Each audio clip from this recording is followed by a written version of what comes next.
दिहाड़ी मजदूरी, एक ऐसा जाल जिससे निकलना नामुमकिन सा लगता है। पर क्या सच में ऐसा है? चलिए देखते हैं।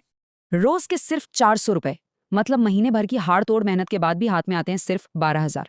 100 किलो की बोरियां उठाना, फिर भी ना कोई इज्जत, ना ही कोई ग्रोथ। ये तो सरासर नाइंसाफी है ना।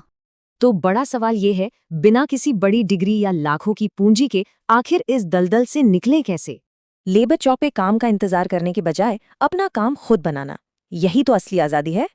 बस एक चीज है जो हमें रोकती है, वो है लोग क्या कहेंगे वाली शर्म। इसे तो छोड़ना ही पड़ेगा। चलिए सीधे उन 5 बेहतरीन बिजनेस आइडियाज पर आते हैं जिन्हें बहुत ही कम खर्च में शुरू कर सकते हैं। पहला आइडिया, अगर ई रिक्शा है तो सुबह सुबह ब्रेड, बिस्किट और नमकीन बेचने का काम एकदम परफेक्ट है। सोचिए, हर पैकेट पर 10 से 20 रुपए का सीधा मुनाफा। रोजमर्रा की चीजें हैं, आराम से बिक जाती हैं। दूसरा तरीका और भी आसान है, एक बाइक और छाते के साथ मोबाइल एक्सेसरीज का ठेला लगाना।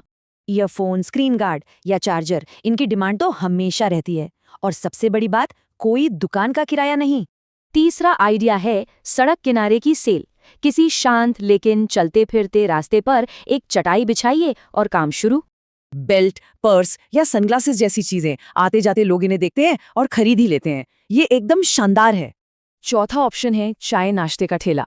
इस बिजनेस में तो ग्राहक खुद चलकर सीधे ठेले तक चले आते हैं। बस स्वाद बढ़िया होना चाहिए, ताज़ी चाय और गर्मा गर्म समोसे। पक्के और रोजाना वाले ग्राहक तुरंत बन जाएंगे। पांचवा आइडिया, ताज़ी सब्जियों का ठेला। सीधे मोहल्लों में जाकर रोजाना बेचने का ये तरीका कभी फेल नहीं होता। और मजे की बात, इस काम को शुरू करने के लिए मुश्किल से 10,000 रुपए की जरूरत पड़ती है। तो प्लान क्या है? नौकरी नहीं छोड़नी, छोटा निवेश करना है और सबसे जरूरी, शर्म को बिल्कुल किनारे रखना है।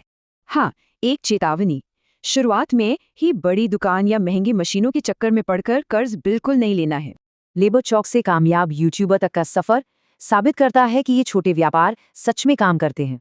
तो बस अब सोचने वाली बात यह है, इनमें से कौन सा बिजनेस वित्तीय आजादी की तरफ पहला कदम बनेगा?